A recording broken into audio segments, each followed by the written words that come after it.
Hey, everybody. Hey, everybody. Welcome to Therapist Uncensored.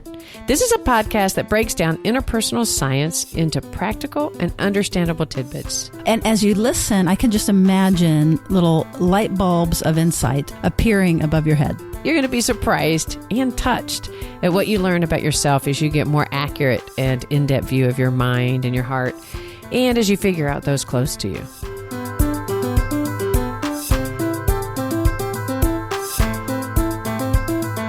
Therapist Uncensored brings you decades of experience with interpersonal psychotherapy, relational neuroscience, modern attachment, and anything else they think will be helpful in healing humans. Now, here are your co-hosts, Dr. Ann Kelly and Sue Marriott. Hey, everybody. This is a very special episode to Sue and I. We want to grow, build, develop security in your bodies, in our bodies. And we do that through bonding. We do that through connection. You hear that. If you're a longtime listener, you know that that's our mojo. And today we're going to be talking about ways we can do that in a very active way. And you can create a bonding experience and the neuropeptides that it induces in your body in your very own home. Right, Sue? That's right. It makes me think of that book that you want to write called How to Be Your Own Drug Dealer. Basically, it's consciously manipulating oxytocin, which is our favorite neuropeptide, through the use of beloved pets. And there's a lot of important things that a pet can induce in you. That's true. So there's been a lot of I'm sure many of you have seen it in some of the local press or the national press, the popular press. You know, they've sort of proven that your dog loves you and you love your dog, that it activates the reward center in both of you. So that part is probably not very new. Right. Well, I think what is new is being able to actually prove it, being able to measure reduction in cortisol levels and increase in oxytocin levels with deep eye contact with your animal. That's right. So oxytocin, they have called it the cuddle-drug, the love drug, the moral molecule. Anything reduced can be overly simplified. But we assure you, this really is a good one that you do want to promote for your well-being and for people's that are close to you, their well-being as well. So this isn't just getting animals to get us to feel oxytocin. It really is a relationship that goes back and forth, and we feed on each other from that perspective. No, that's really important because the research I love, and you can tell a lot of the research has been done by dog lovers or animal lovers because they're also interested in how that relationship impacts the animal. You know, we do know that the bonding, especially the high eye contact made specifically, let's talk about dogs, although this is relevant for animals. They've even shown positive outcome with fish, believe it or not. But with a dog, the humans, cortisol level will go down, but the oxytocin level can go up almost 300% with the eye contact. But guess what? The dog, depending on the breed, goes up as well. And you just mentioned fish, and it gave me pause for a minute because I'm like, I don't know how you can get much eye contact with a fish.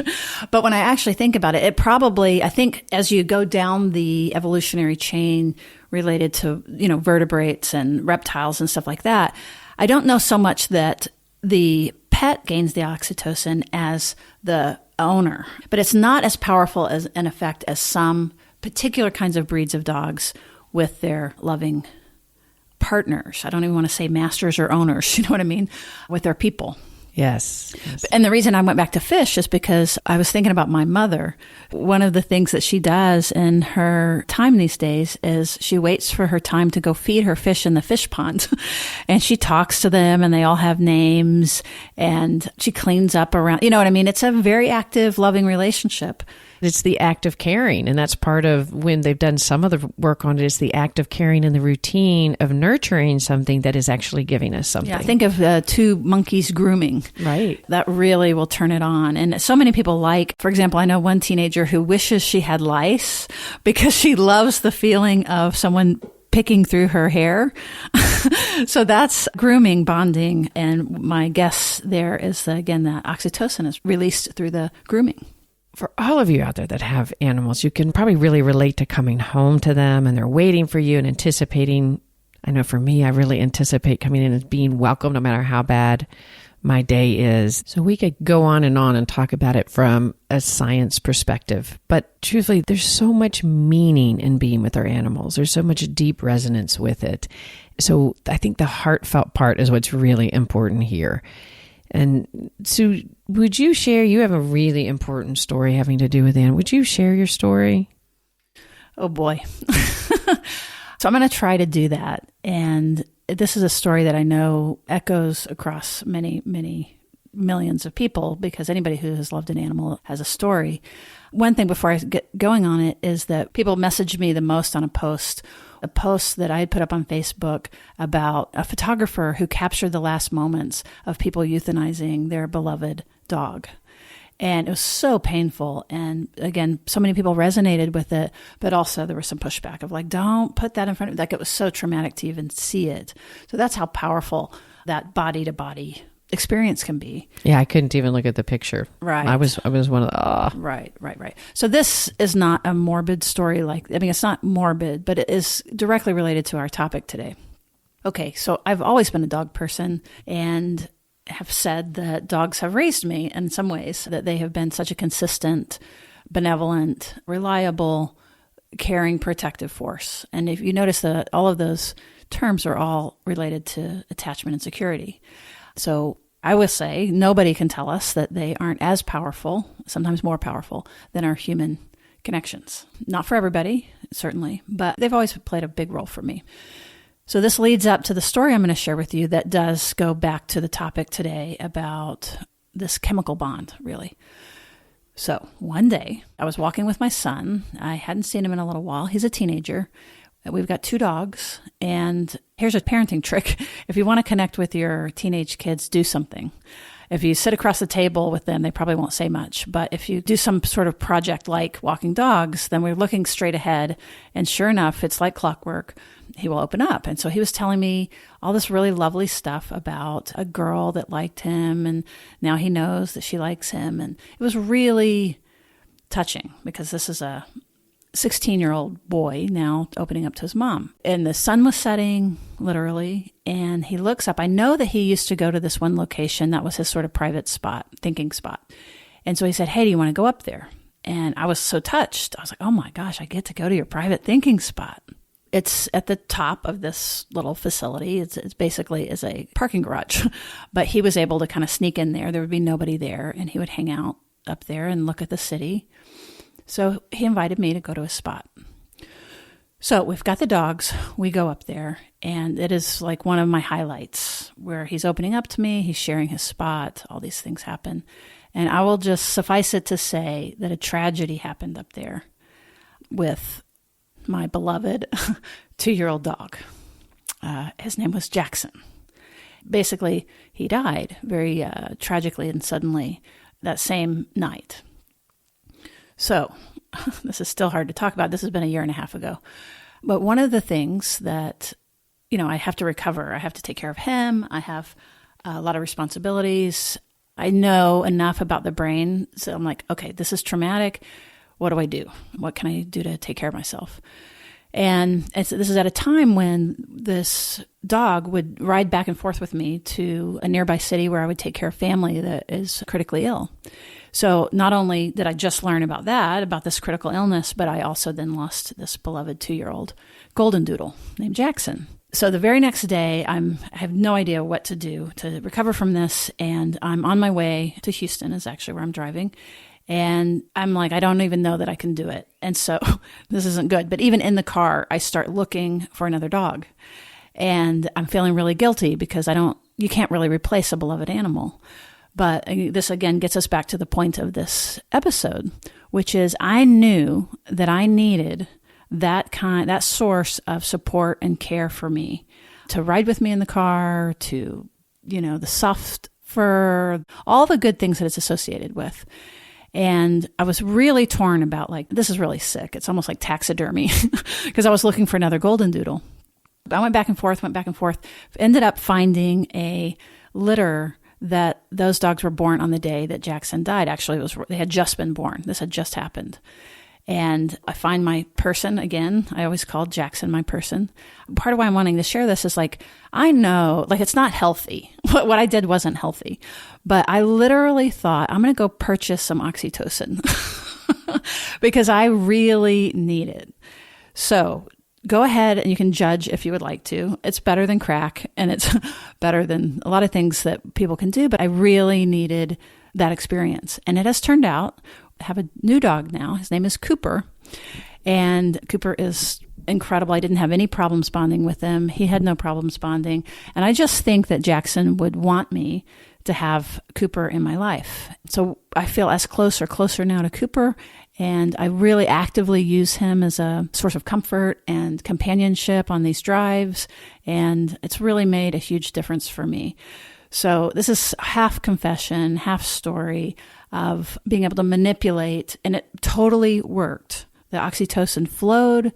I was really scared I wouldn't be able to bond, but we're going to keep describing the things that turn on the oxytocin and the bonding and the social connection, but it worked. And one last thing I want to say about this, towards the end, I may give a little bit more detail for those of you that want to hang around for that, but it's not that I wasn't using people. I have a lot of supportive people in my life and had an outpouring of care and comfort. So it's not that I was deprived in that way in any way, but there was something unique about the connection that I had with Jackson in particular, and then later Cooper, that was different, in some ways better than, in some ways, obviously we need people, but that's how powerful of a bond that it is, that it can make, and that's how healing and therapeutic it can be, that I put it on that level.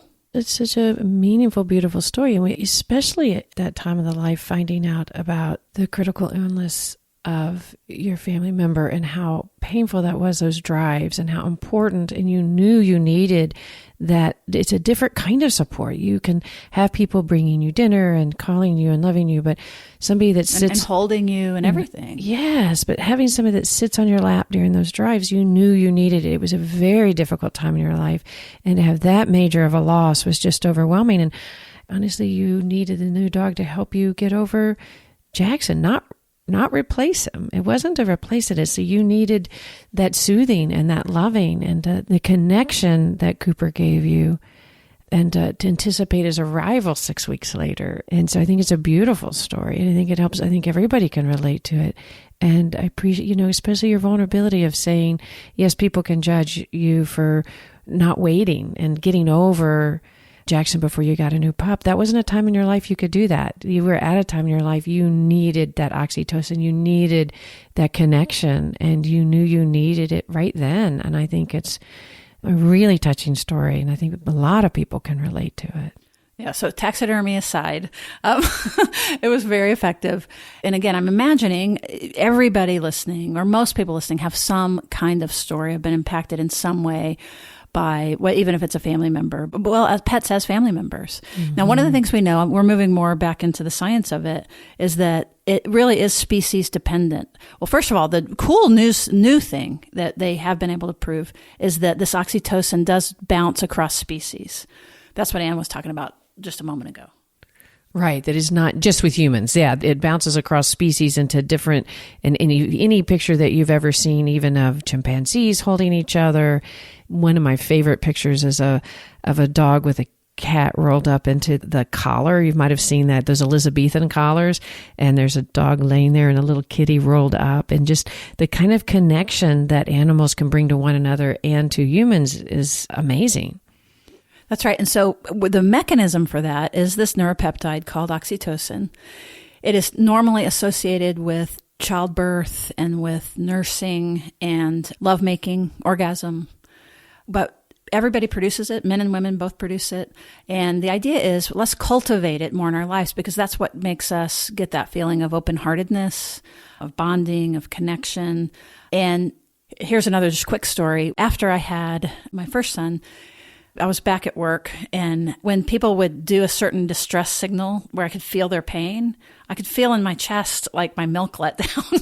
So it was an oxytocin flash. It was like response. a little, it was an oxytocin response. And still, it doesn't feel exactly like that, but I can feel there's a certain opening that happens when you see someone with genuine tears that basically does the distress signal, that basically it's calling for nurturance.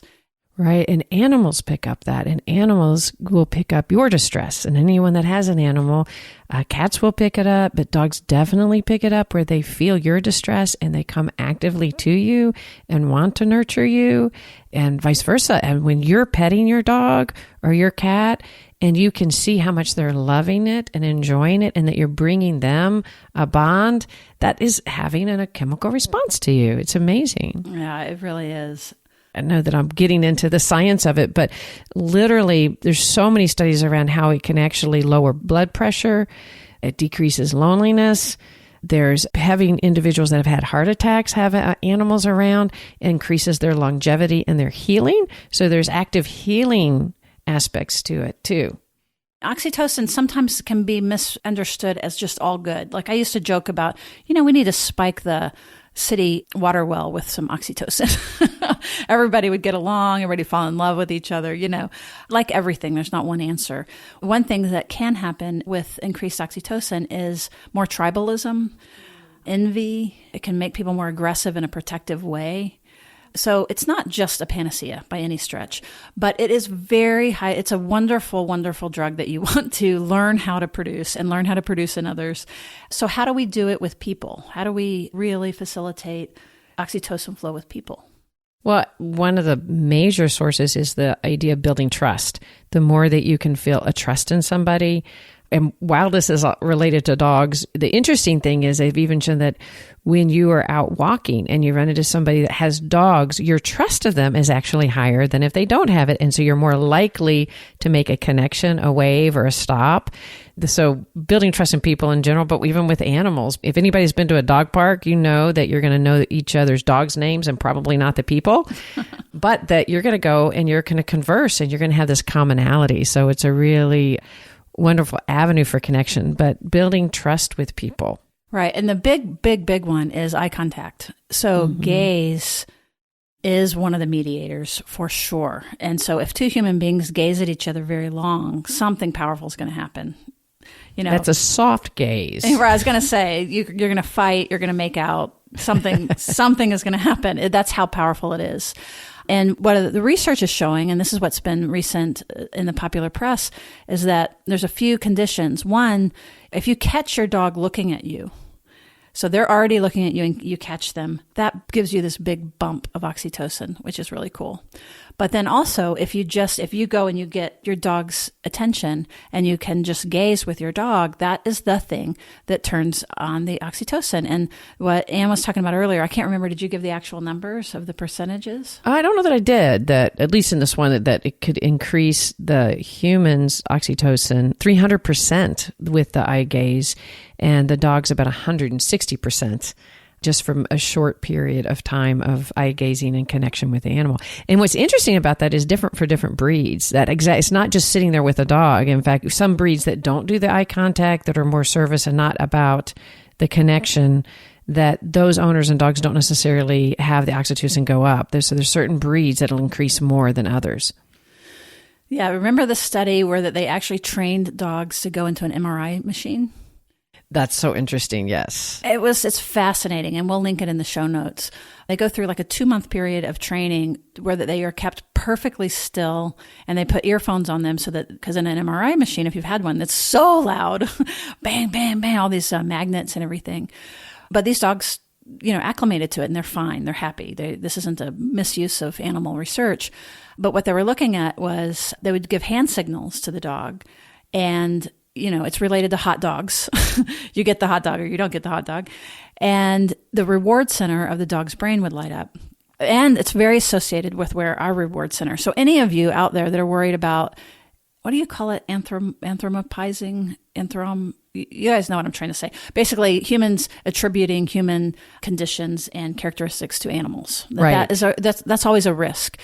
But what basically these researchers are saying now is, no, that's not happening. We can actually see what's happening. And there are these very high correlations we might have different language for it or what have you, but brains are too similar. A dog's brain is about the size of a plum, or maybe if it's a big dog, a lemon. Most of their head is muscle.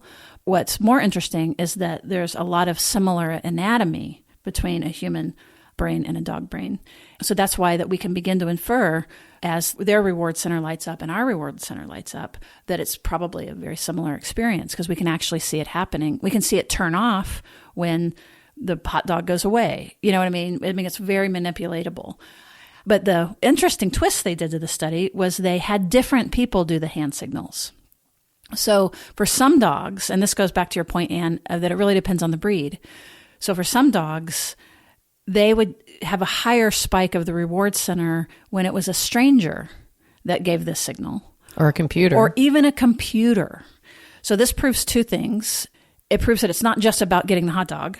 It's the signal itself. And this is the cool part. This is really what I wanted to get to, is that dogs hold a representation of you, of their owners, of their people inside them, even when they're not there. Right. The smell would activate the dogs, even when again, we don't want to get away from the owner.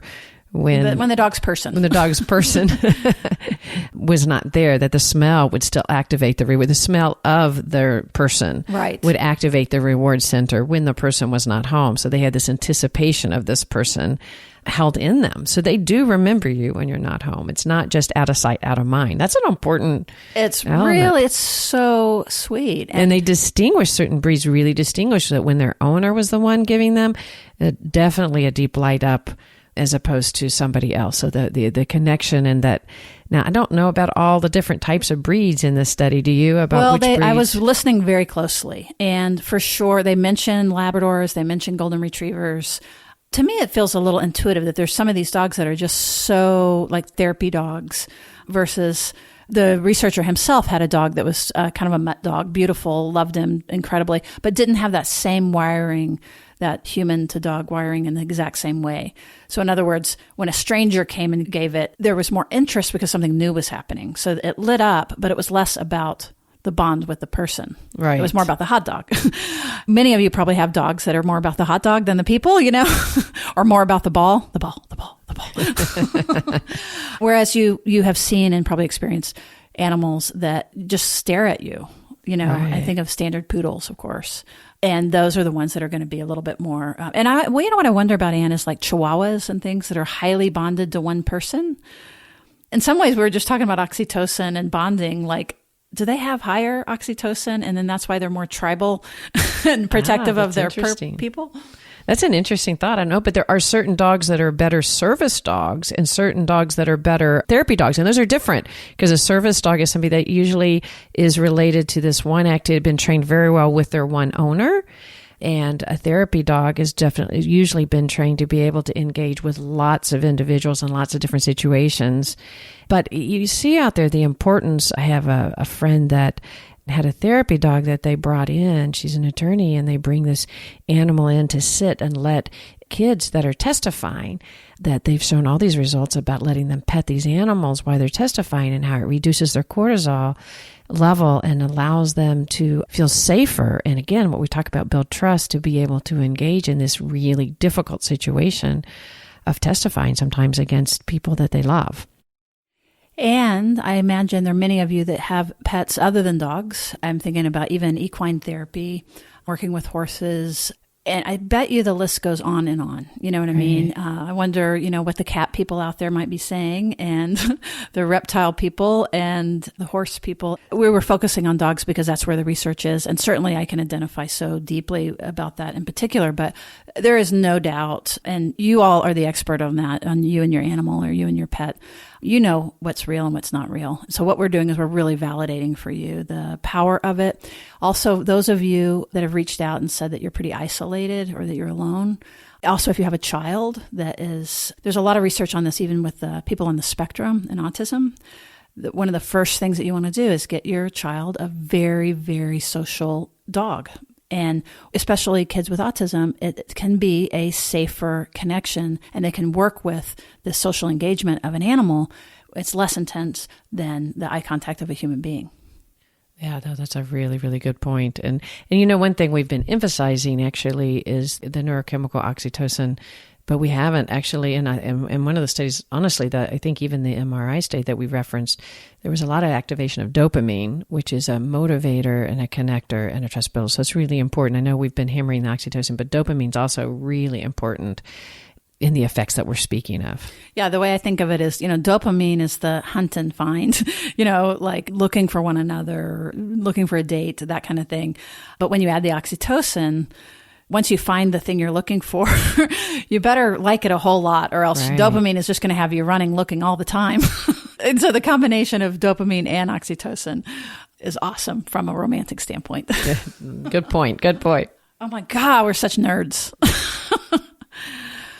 All right, if you've stuck with us through this whole episode, then I consider you a little bit closer in my circle, and I'm going to share a little bit more detail of that story, because a lot of people, when they hear it, they want to know what happened. So going back, Jackson, Keeley is the other dog that was there. My son and I are on top of the parking garage, and it's huge, and it's fenced in. Where we were standing, there's a chain link fence. It's in two parts, kind of, right? There's the part that goes up and then the part. Anyway, half of it wasn't fenced, but where we were standing was fenced. And it's huge. You can imagine a big parking lot with a wall that goes up to your hip? No, it went up to your shoulders just about. Yeah. So let's just say at least chest, encircled it. What ended up happening is that I let the dog off the leash. He stays with me all the time. He had stayed with me all the time. He wasn't a dog that ran away at all, even feet. And they began to play. And he jumped, like he can jump on my son's trampoline very easily, like a little goat. So he didn't realize that he was high up. And so in there, gentle playing back and forth, he jumped. And that's what happened, is he ended up jumping off of this top of this parking garage over a high fence. I'm saying this to defend myself because I still feel so terrible about it. It was so traumatic. But he didn't know. He was a jumper. He could jump. There's no way he would have known that there wasn't something on the other side. And I have to tell myself there's no way I would have known that he would have jumped on this half-acre, practically, huge parking garage with me up there, with him standing next to me, that he's any way possible that he would have gone over that ledge. So I'm sorry for the very painful ending there.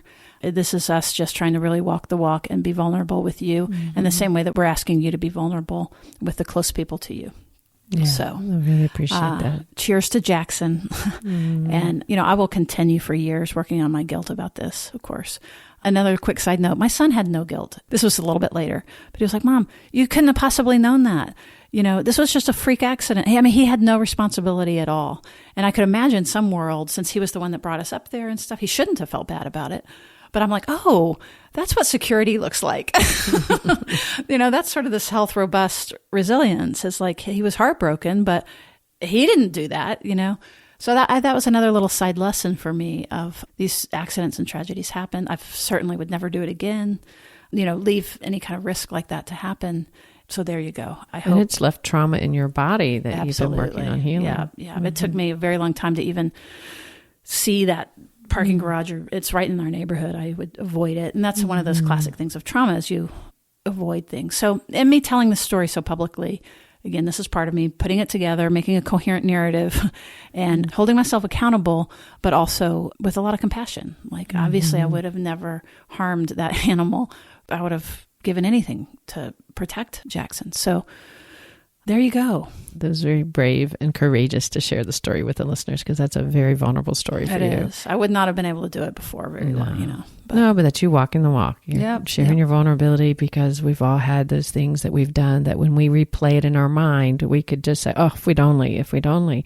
And we all have those, and it's the most painful thing to go through. But one of the ways to do it is to tell the story and to talk about it and to move on with the healing.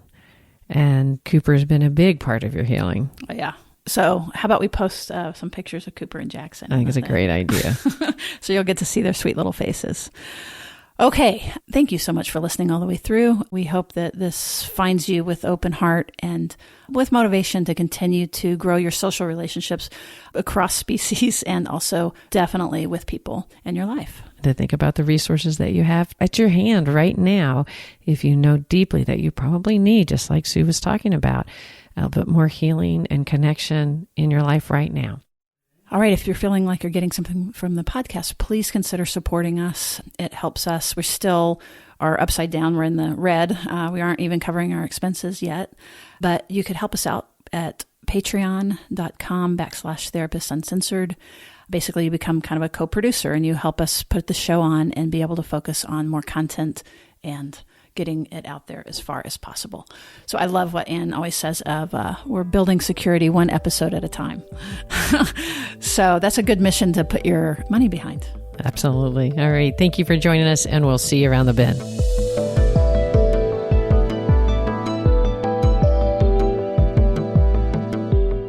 Hey, everybody. Thank you for listening all the way through. But before you hit stop, this is really important.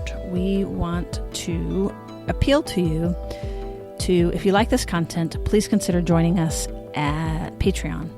And basically what that means is even for just $1 a month or $5 a month or $10 a month or $25 a month, it doesn't matter. All really is super valued. And we're looking for 100 supporters by our 100th episode. And we are very close. We only need 35 more people to go, and we've got a couple episodes left. So please consider, if you haven't yet, going to patreon.com/Therapists Uncensored. In the meantime, we want to thank, because we shout out everybody that joins us. One of the things you'll get is shout out on the air, and then based on your tiers, the benefits change. But if you do join right now, during this push for the 100th episode, you're also going to get a couple of other little perks. Also, by the way, if you're already a patron member and you upgrade, you'll also get these perks. Basically what that means is you'll get a couple of custom stickers. You just need to send us your address and all the new handouts that we've done. We've been creating some new cool stuff, and we make really great visuals, infographics kind of thing, and you'll get all of those because we want to just spread the good news. In the meantime, I would like to thank our new co-executive producer, Platinum Neuro Nerd, Isaac Marcelik. Thank you so much. We've also got some Gold Neuro Nerds, Catherine Underwood, Edward B. Jenny, Monica Linker, Kara Brennan, Louise McDermott, Judy Camara, Margot Timble, and Camille Sent. Thank you so much. You'll see all of these people that I just listed on our website. This is one of the benefits that you get, is you'll be thanked on air, also on our website. And if you would like to link that to your own page, that you're welcome to. Also, we've got some other excellent supporters that we couldn't do it without.